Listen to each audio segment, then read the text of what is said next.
자, 맥주절 오늘 감사 주일입니다. 맥주 감사 주일은 이제 밀이나 보리를 수확하는 그 시점에 하나님 앞에 감사하는 그러한 절기 예배입니다.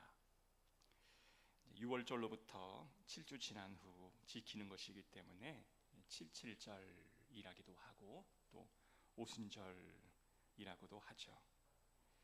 초대교회에 기도하던 제자들에게는 성령이 임한 성령 강림절이라고 말하기도 합니다. 그래서 한국교회는 7월 첫 주일에 맥주절을 지킴으로 지난 6개월 동안 인도해 주신 하나님 앞에 감사하는 마음으로 이 절기 예배를 드립니다.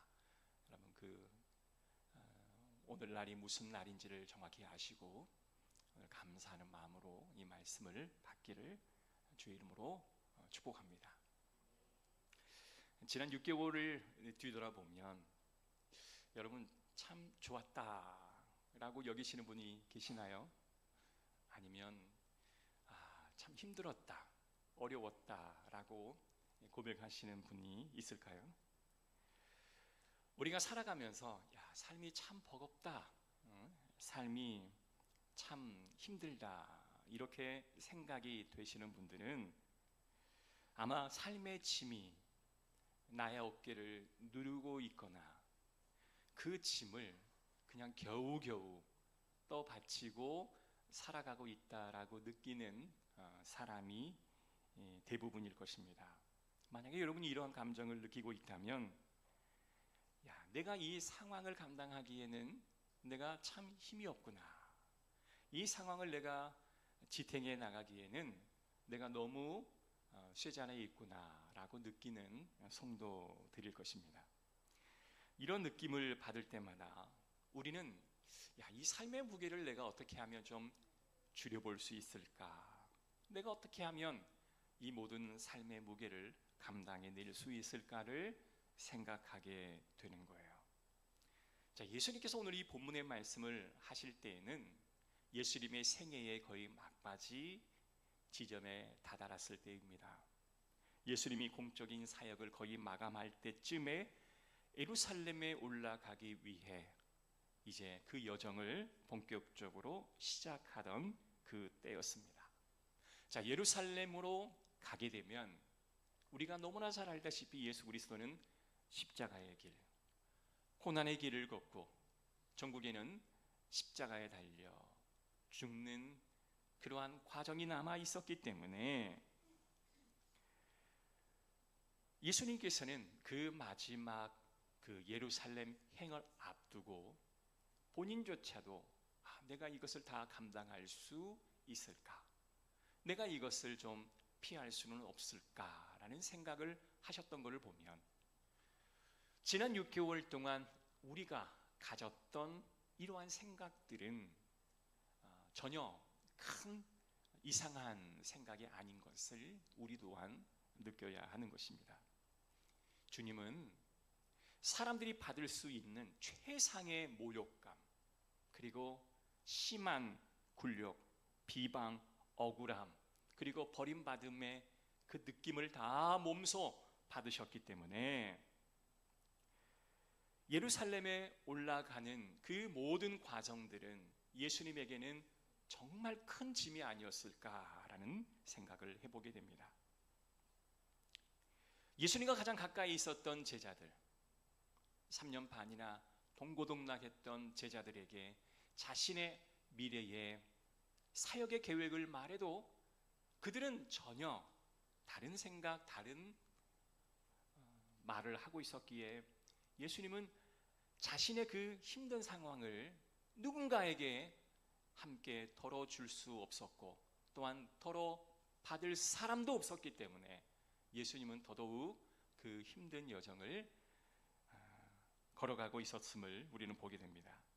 여러분, 순간순간 예수님이 걸어가신 그 마지막 길을 우리가 떠올린다면 참 힘드셨겠다.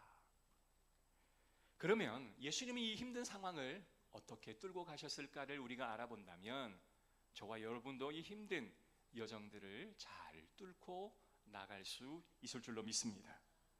예수님께서는 산으로 기도하러 올라가셨어요. 예수님은 기도로 이 모든 험난한 여정을 뚫고 지나가시겠다라고 작정하시고 제자들을 셋을 데리고 기도하러 산에 올라가셨습니다. 그런데요, 기도하는 그 순간에 예수님의 용모가 변화되고 그 몸이 휘어져 광채가 드러나는 하나님의 영광을 제자들이 보기 시작하죠. 변화된 예수님의 그 모습은 예수님이 십자가에 달려 죽으시고 3일 동안 저 죽음의 어둠 가운데 거하시다가 부활하셔서 새로운 광채가 되실 모습을 미리 보여주신 하나님의 은혜였습니다. 십자가의 아픔을 걸어간 예수 그리스도에게 하나님은 그 하나님의 영광의 광채를 먼저 보여주심으로 예수 그리스도께서 걸어가셔야 할 그 길에 조금이나마 힘을 실어주고 있는 모습들을 보게 됩니다. 이때에 구약을 대표하는 모세와 엘리야가 나타나 십자가를 져야 할 예수님을 위로하고 격려하는 모습을 보게 됩니다. 그 어느 한 사람도 위로하지 못했고 함께했던 제자들조차도 예수 그리스도의 마음을 알지 못하고 이해하지 못했던데 하나님은 모세와 엘리야를 그에게 보내서 위로케 하고 다시금 십자가의 길을 걸을 수 있도록 허락하셨던 거죠. 얼마나 아름다운 이야기입니까? 제자들이 한참 졸다가 눈을 떴으니 하나님의 영광을 보게 됩니다. 베드로와 야고보, 요한은 이 광경의 모습이 너무 황홀하고 좋아서 주님, 초막셋을 짓고 이곳에서 우리가 오랫동안 거주하면 좋겠습니다 라고 고백할 때 하나님의 음성이 들려옵니다. 이 예수는 나의 진짜 아들이요 내가 보낸 예수니 너희는 그의 말을 철저히 순종하라, 따르라, 들으라 라고 하나님이 음성을 들려주셨습니다.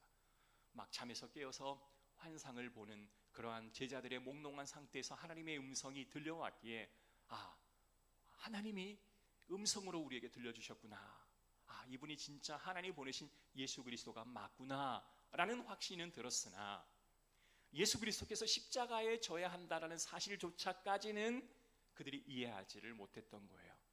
그러나 12명의 제자 중에 이 3명의 제자에게는 하나님께서 특별히 부어주시는 은혜가 있었던 것을 보게 됩니다.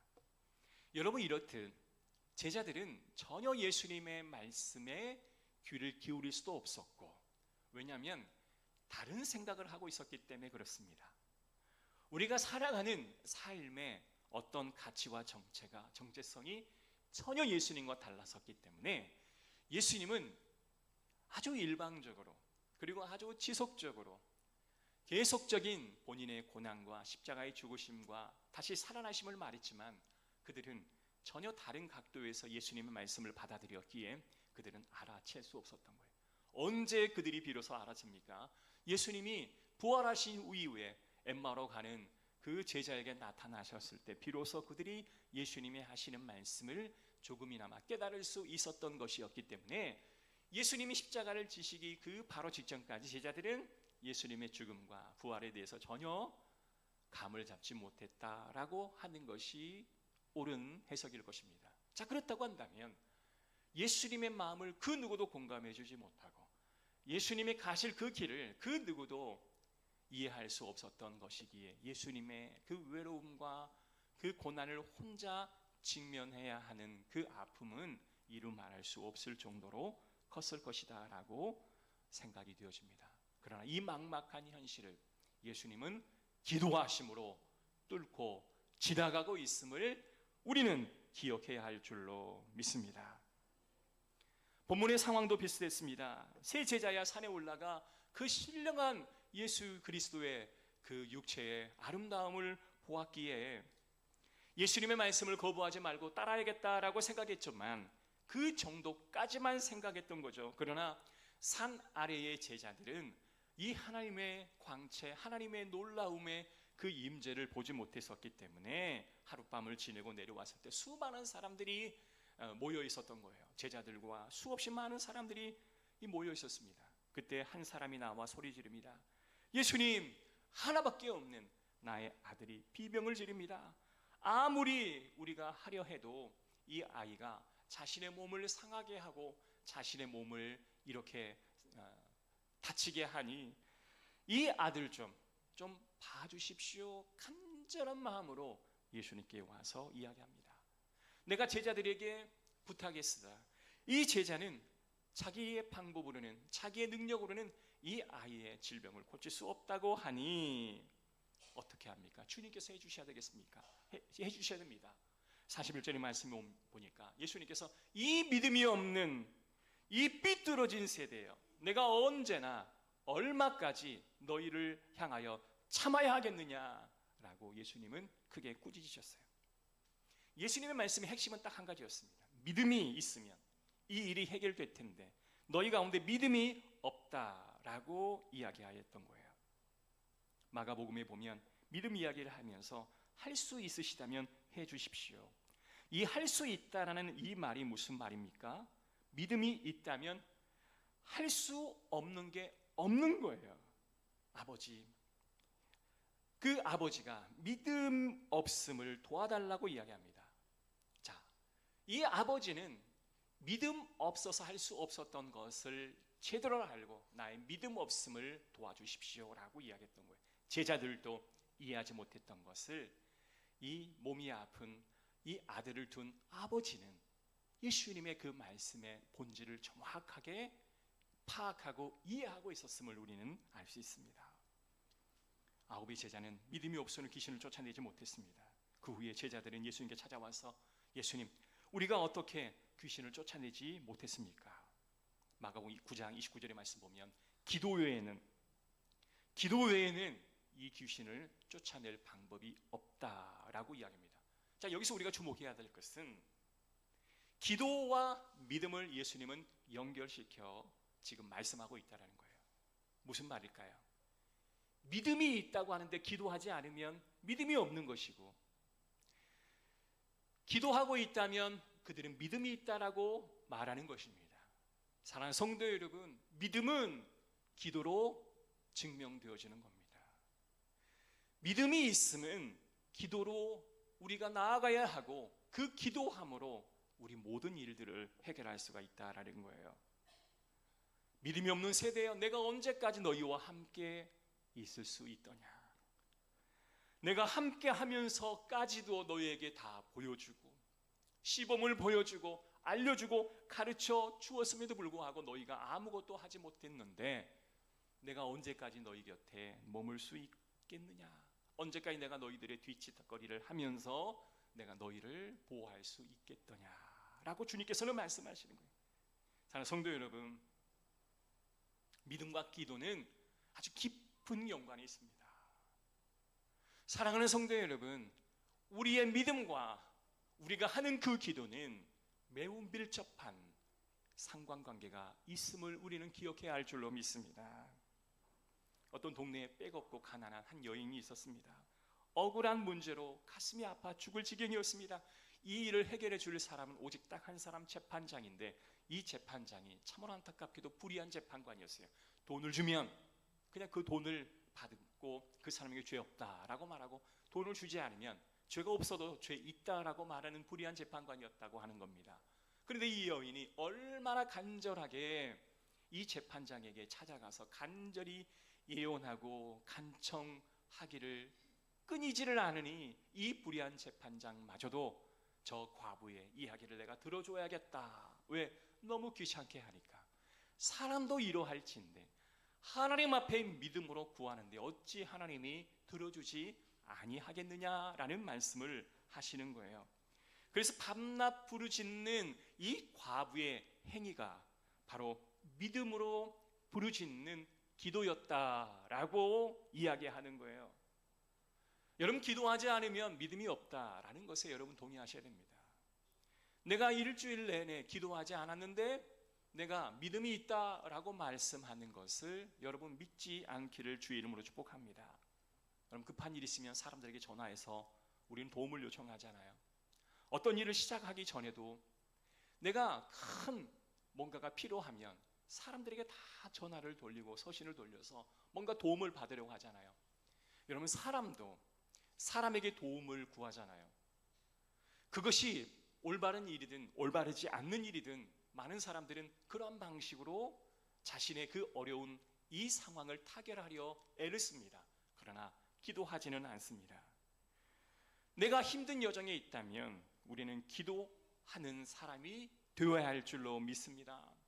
내가 하나님을 믿는 사람이라면, 내가 하나님이 나를 창조하셨고 나를 구원하셨고 나를 이곳까지 인도해 주신 하나님이라고 믿는다면 여러분, 기도하는 그 성도가 되시기를 주의 이름으로 축복합니다. 주님은 하나님 아버지를 너무나 신뢰했기 때문에 아무도 알아주지 않아도, 그 누구도 내 처지와 내 상황을 이해해 주지 않아도 주님은 아파했지만, 고통스러웠지만 하나님을 믿었기에 주님은 산으로 올라가셔서 기도하셨습니다. 사랑하는 성도 여러분, 그래서 오늘 이 본문 앞에 산 위에서 일어난 일, 그리고 오늘 본문에 산 아래에서 일어난 일, 이게 공통적인 게 뭐냐면 바로 기도해야 한다는 거예요. 너희는 어찌하여 잠시 동안 깨어있을 수 없었더냐, 제자에게 말씀하셨던 주님이 산 아래에 있는 귀신을 쫓아내지 못한 그들에게 너희의 믿음 없음을 기도하지 않음으로 이렇게 보이면서 산 위에 있는 제자나 산 아래에 있는 제자나 너희에게 기도 없었음을 주님은 책망하고 계시다라는 겁니다. 이때도 예수님은 기도하심으로 모든 상황을 돌파해 나가셨고 43절 45절 모든 사람들이 어때요? 예수 그리스도께서 귀신을 쫓아내자 사람들이 막 놀란 거예요. 너희 이 말을 귀담아 들으라. 인자가 사람의 손으로 넘어갈 것이다. 제자들은 그 말을 이해하지 못했습니다. 그러나 그 말씀에 관하여 그들은 묻기조차 두려워하였습니다. 왜냐하면 그것이 진짜 현실이면 어떻게 하지? 정말 주님이 십자가에서 죽으시면 어떻게 하지? 받아들이기가 어려웠기에 묻기조차 두려워했던 상황이었던 거죠. 사랑하는 성도 여러분, 그들은 이해하지 못했습니다. 그러나 예수님은 그 답답하고 그리고 절망적인 그 상황을, 외로운 시간을 보내었습니다. 두 번 다시 고난에 대해서 우리는 말하지 않을 겁니다. 왜요? 알아듣지 못하는데 또 말할 사람이 어디 있겠습니까? 그러나 예수님은요, 제자들이 아무리 알아듣지 못해도 또 마음을 다다듬고 마음을 정비하여 다시 한번 설명합니다. 그래도 못 알아들어요. 그러면 또 한 번 이야기하는 거예요. 이게 바로 예수님의 힘입니다. 자식도요, 부모의 말을 한마디에 깨달아 알면 그렇게 기분이 좋죠. 그러나 또 말하고 또 다시 말해도 이해하지 못하고 깨닫지 못하면 어때요? 마음이 아프죠. 그래도 어때요? 부모와 자녀의 관계는 또 이야기해 줘야 하는 것이 바로 부모의 마음인 것처럼 주님은 답답하고 외롭고 감당해야 할, 본인이 져야 할 십자가의 무게도 만만치 않지만 그들에게 정확히 말씀하고 설명해 주시는 것이 바로 예수님의 힘이었다라는 거예요. 사랑하는 성도 여러분, 설명하여 주시기를 주의 이름으로 축복합니다. 내 마음과 뜻과 상황이 그냥 왜 몰라주지라고 생각될 때라도 친절하게 자세히 설명하시기를 주의 이름으로 축복합니다. 저는 이제 교육생들을 지도할 때 항상 강조하는 게 뭐냐면 육화 원칙입니다. 누가 언제 어디서 무엇을 어떻게 왜, 어떤 공적인 보도문을 그리고 신뢰성 있는 문장을 만들려면 이 6가지의 항목이 꼭 들어가 있어야 합니다. Who, when, where, what, how, why. 이 6가지가 들어가지 않으면 공식력 있는 문장이 되지는 못해요. 그래서 말하는 습관도 이 6화 원칙에 맞춰서 항상 말하는 습관을 기를 수 있도록 우리는 노력을 해야 합니다. 그런데요, 아이를 키우다 보면 아이들이 주로 하는 말이 뭐냐면 what이에요. 그리고 조금 커다 가보면 how, 어떻게 해야 합니까? 라는 단어를 주로 많이 씁니다. 그리고 why라는 말은 왜, 어떤 의미와 동기부여가 필요로 할 때는 why라는 말을 주로 많이 합니다. 이거 왜 해야 됩니까? 이거 왜 해야 되죠? 근데 왜라는 이 말을 자주 쓰는 것은 무엇일까요? 의심이 들기 때문에 그렇습니다. 지금 내가 이 일을 해야 한다고 하는데 내가 왜 해야 하는 거죠? 의심이 있고 그 상황이 내가 온당치 못하다라고 여길 때 우리는 Why라는 말을 씁니다. 그래서 우리가 영적인 돌봄 전문가가 되면 이 Why라는 말을 잘 쓰면 안 돼요. 왜냐하면 이 Why라는 말은 상대방에게 굉장히 공격적으로 비춰질 수가 있거든요. 왜 그러세요? 왜 이런 말을 했죠? 이런 말보다는 어떻게 하여서 이러한 말을 하게 되었나요? 라고 말을 화법을 바꾸도록 자꾸 유도를 하죠.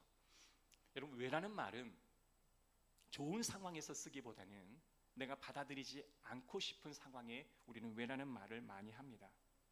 여러분, 누구한테 일을 시켜보십시오. 어린아이, 야 이거 좀 해라. 그럼 왜요?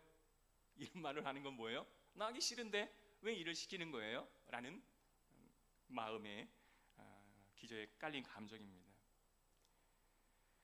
보통 성도들이 교회 안에서 왜요? 라는 말을 쓸 때는 이 일에 대해서 내가 소극적으로 대하고 싶을 때 왜라는 단어를 많이 씁니다. 현재 삶이 힘들고 불평이 많을 때, 하나님 내가 왜 이 일을 해야 됩니까? 아니 내가 왜 이 길을 가야 합니까?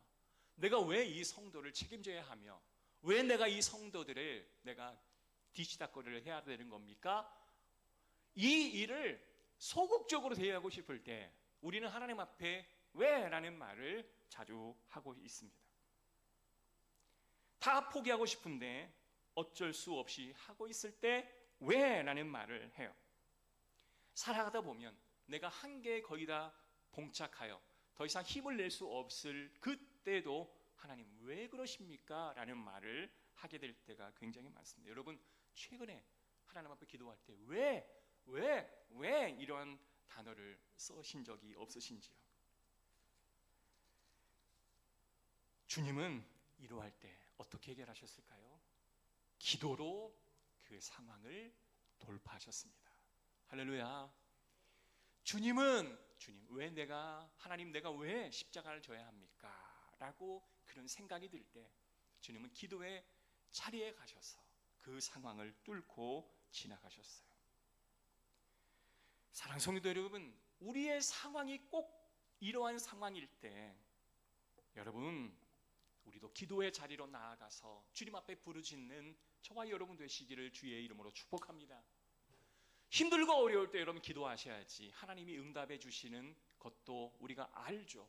그게 신앙의 능력이지 않겠습니까?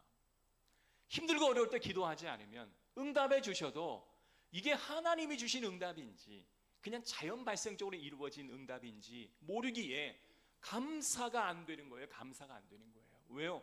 하나님이 주신 거라고 확실하기 때문에 감사를 올려드릴 수가 있다라는 겁니다. 사랑하는 성도 여러분, 그래서 믿음은 기도로 연결되고 기도는 바로 감사로 연결되어 있다라는 거예요. 오늘 우리가 진심으로 하나님 앞에 감사하는 마음을 드렸다라고 하는 것은 내가 믿음이 있음이요 내가 기도하고 있음을 증명하는 줄로 믿습니다. 갈라디아서 6장에 보면 하나님께서 이렇게 말합니다. 너희가 각자의 짐을 지라. 주님이 십자가의 짐을 지셨던 것처럼 너희도 너희 자신에게 부여된 그 십자가의 짐을 지라라고 말씀하십니다. 이거는 하나님께서 믿음을 가진 모든 사람에게 짊어주신 짐이라고 말하는 거예요. 여기 이 자리에 나 짐 하나도 없습니다, 자유합니다 라고 말할 수 있는 사람이 있을까요? 없겠죠. 내가 예수 그리스도를 믿음으로 져야 할 짐이 없는 성도가 있겠습니까? 신앙생활하는 사람이 주님 왜 내가 이 짐을 져야 합니까? 이 수준에서 머무르면 더 이상 발전할 수 없지만 주님 내가 예수 그리스도를 믿기로 작정했기에 내게 부여된 이 짐을 내가 기꺼이 감당하겠습니다. 기도로 돌파하며 감당하겠습니다. 이분이 믿음 있는 성도인 줄로 믿습니다. 그러나 너무 버겁기에 혼자 이 짐을 감당할 수 없기에 주님은 기도의 자리로 가신 거예요. 왜? 기도의 자리에 가셔야 하나님과 주의 성령이 주시는 은혜를 누릴 수가 있기 때문에 그렇습니다. 포기하면 안 되니까, 소극적으로 대하면 안 되니까 이 일을 해내야 하기에 기도의 자리로 나아가는 줄로 믿습니다. 그리고 기도한 이후에 예수님은 힘을 얻으시고 내가 예루살렘으로 가야 하겠다라고 고백하시고 예수님은 그 여정에 그 길을 단 한순간도 정체하거나 소극적으로 대하지 아니하였습니다. 우리 따라할까요? 왜라는 말이 멈춰야 믿음이 성장합니다. 여러분, 왜라는 단어가 내 입술 속에서 멈춰야 우리의 믿음이 성장합니다. 힘들 때 한두 번은 할 수 있겠죠. 힘들면 한두 번 푸념도 할 수 있겠죠. 그걸 뭐라 하시는 게 아닙니다. 시편 기도를 보면 내가 하겠습니다. 내가 하기를 원하십니다. 내가 찬양하며 나아가겠습니다. 결국은 내가 힘들지만 주님의 인도하심으로 내가 감당하며 나아가겠습니다. 이렇게 고백하는 자의 고백이 믿음의 기도라고 이야기하는 거예요. 실제로 우리 안에 이러한 믿음의 기도가 없기에 주님은 도와주실 수 있는 상황인데도 도와주시지 못하는 거예요. 사랑하는 성도 여러분, 현실이 어렵지만 그 일이 해결되지 않는 것은 하나님의 책임이 아니라 우리의 믿음 없음과 우리의 기도 없음에 우리의 책임으로 돌려야 할 줄로 믿습니다. 우리 자녀가 말을 듣지 않는 것도 부모가 감당해야 할 짐이요, 우리 자녀가 몸이 아픈 것도 부모가 져야 할 짐인 것을 우리는 믿어야 합니다. 교회를 다니므로 내가 져야 할 그 모든 사역의 무거운 짐도 내가 져야 할 짐임을 여러분은 느끼시기를 바랍니다. 교회에 다니면서 불편하게 여겨졌던 것들이 내게 주신 또 다른 사명이라 우리가 느껴져야 할 줄로 믿습니다. 사랑하는 성도 여러분, 그러면 주님께서 도와주십니다. 그걸 짐이라고 인정하는 그 순간 하나님은 능력으로 우리를 도와주시기를 시작하실 겁니다. 왜 이 말만 되풀이하고 있으면 하나님께서는 우리에게 도움의 손길을 줄 수가 없으세요. 왜라는 말이 멈춰야 우리 믿음이 성장하기에. 여러분, 바울이 마지막 죽기 전에 디모데에게 이런 말을 했습니다. 너는 내가 오직 주를 증언한 것과 주를 위해서 갇힌 자 되는 것을 부끄러워하지 말고 오직 하나님의 능력을 따라 복음과 함께 무엇을 받으라? 고난을 받으라 라고 말했습니다. 바울도 디모데에게 고난을 받으라 라고 말했던 거예요. 복음과 함께 오는 것은 바로 고난입니다. 사도 바울은 이것을 철저히 깨달았기에 네가 사역을 하겠다고 작정한 네가 고난을 피하려 한다면 너는 하나님의 사역자가 될 수 없다. 네가 고난의 짐을 달갑게 지고 그 길을 기도로 통과하고 믿음의 사람이 되어야 너는 주의 일을 감당할 수 있다라고 이야기합니다. 바울이 내 삶에 있는 무거운 짐을 좀 덜어달라 주님 앞에 기도했던 적이 있었습니다. 사실 이 무거운 짐을 안질이다, 그리고 많은 질병이다 라고 말하지만 실질적으로 사도 바울이 생각했던 그 자신이 벗어보고자 하는 그 모든 무거운 짐은 저는 관계에서 오는 가시였다라고 생각합니다. 여러분, 사도 바울을 쫓아다니며 힘들게 했던 사람이 한둘이었습니까? 하나님, 이 사람만 뽑아주십시오. 이 사람만 없으면 내가 사역을 잘 하겠습니다. 그런데 주님의 답변은 그가 너에게는 족하다 라고 말씀해 주시는 하나님의 음성을 허락합니다. 내 은혜가 내게 족하다. 이건 무엇일까요? 내가 벗어버리고 싶어하는 그 짐이, 그 인생의 가시가 그걸로 인하여 너에게는 은혜가 될 것이니 그 은혜가 내게 족하다라고 말씀했던 거예요. 힘들어요, 아파요, 괴로워요. 우리가 왜 라고만 말하고 있으면 우리는 여전히 그 단계를 벗어나지 못할 것이지만 하나님, 내가 기도로 기꺼이 극복하고 나아가겠습니다 라고 작정하면 하나님은 그때부터 우리의 길을 열어주실 줄로 믿습니다. 여러분, 너무 감당이 안 되니 기도하는 거예요.